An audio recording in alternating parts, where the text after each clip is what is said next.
Hello there, athletes. Welcome back to Math Jamboree. In this video, we have another AP Precalculus type of question for you from the topic of exponential function. Let's solve it together. The exponential function f is defined by f of x equals a times e to the power of x, where a and b are positive constants. The table gives values of f of x at selected values of x, which are the following statement is true. X values are 0 through 4, and the y values are 0.25 through 4. So f of x is given as a times b to the power of x.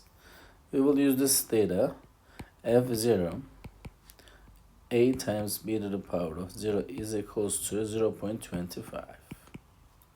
So which means that a times 1, because b to the power of 0 is 1, a is 0.25 then. So we find the value of a as 0.25. So it's greater than 0. So, but what about the value of b? To find that, we'll use the second data in the table set. f1 is 0.25 times b to the power of 1 is equals to 0.5. So this means 0.25b is equals to 0.5. To get the value of b, we will divide both sides by 0.25.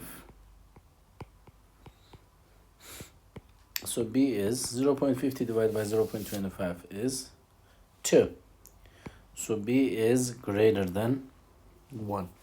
So the answer cannot be A nor C. So the answer is either B or D.